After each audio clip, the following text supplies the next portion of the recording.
Hello there, beautiful tarot lovers, soul healers. So we got a 3-card new moon reading, which I'm posting a little bit late, but let me show you these cards that I drew.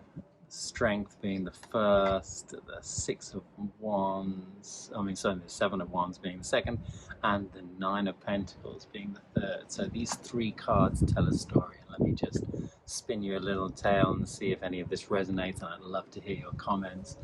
So the strength comes up, and all these cards are like the right way up, and they're all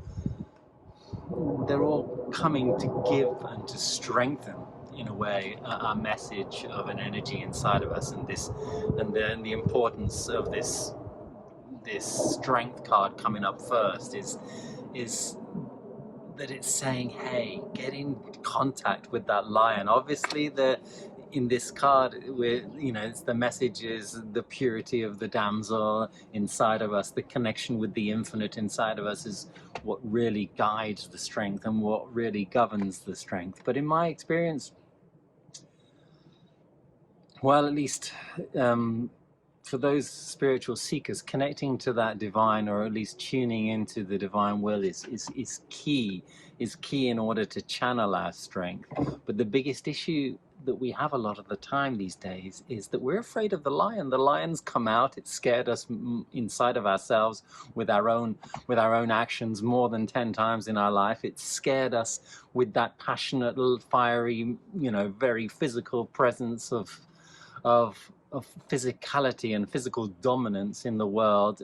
It's scared us in many different forms, to the point where we might not feel as comfortable getting in contact with that lion inside of us, and we might be taming it a little bit, which we with our maturity we've learned to do, but the taming might be a squashing sometimes. So this is a reminder to, hey, find that passion, stay connected to source, stay connected to your authenticity, to what really makes it safe to be strong, to be raw, to find that raw physical, power. And some people might say, well, I'm not that, physically dominant, or I don't have much of that passionate presence in my life. But we're all passionate about something. We're all excited about something. We all have a certain way to dominate, even if it's dominating our own physical body, and even if it's dominating our passionate selves. But we all have that a certain amount of fire for something in life, and it's about bringing it out. It's about daring to feel it. There's a certain courage that this card calls for, and especially when it's alongside of this 7, which is this standing up for our own fire. Again, this fiery wand inside of us. It's about standing up for our wand, standing up for our truth, being authentic, and not being afraid that might look a little bit different, that our fiery self might rub off on some people, and then some people might still be scared of that lion, to the point where any expression of it is going to be a scary one for them. That doesn't have to stop us channeling it with purity. That doesn't have to stop us really getting in contact with what excites us and what makes us, what are our true strengths. Because I think this is what the card is talking about. What are our true strengths? We may have squashed so many of our abilities and qualities through simple challenges and traumas that took place in our childhood, to the point where we've forgotten what our real strengths are.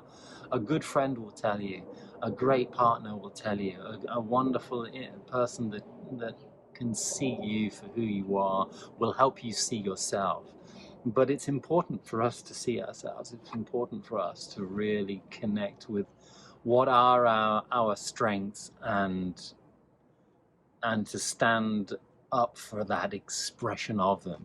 So this 7 is standing on a high ground here. It's like, I'm not afraid to be seen. I'm not afraid to show my strengths to the world. I'm not afraid to get out there, and it doesn't matter whether it's something small or something big. It doesn't matter whether it's going to have some life-changing effect on the world, or whether it's just about me learning to be myself better, it's not important. What's important is about feeling comfortable and feeling strong and finding what makes us feel strong. And we've all got something that will be a little bit quirky. It might be a little bit different, but that doesn't make it any less valid. That doesn't make it any less important. And as long as we take our quirkiness and direct it towards a higher goal, or let's say a more altruistic need in this world, which is definitely in need of uplifting and inspiring, and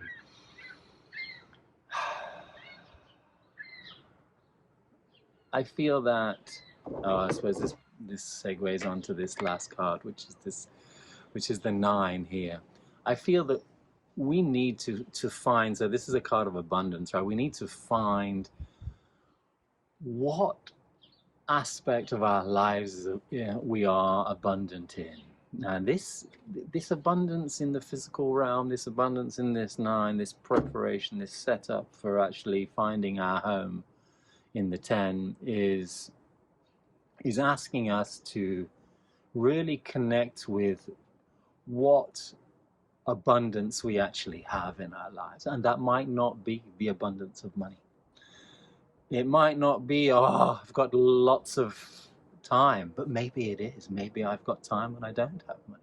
Maybe I'm healthy. Maybe my abundance is my health. Maybe it's my physical strength. Maybe it's my capacity or my will. Maybe I have an abundance of compassion. Maybe I have an abundance of care, of love to give. Maybe I have an abundance of, it doesn't matter how small it is, find it. It doesn't matter if it seems like an insignificant snail in the bottom of the picture. Find what your personal abundance is. Find what your personal abundance is. Make that falcon, take the hood off that falcon, let your imagination fly to the heights of wherever it is destined to go to. Imagine how you can express and share your little tiny quirky abundant differences, abundant superpower, whatever that might be, and bring it out into the world. Get passionate about sharing something. Get passionate about giving it back to this world in some way. Get passionate about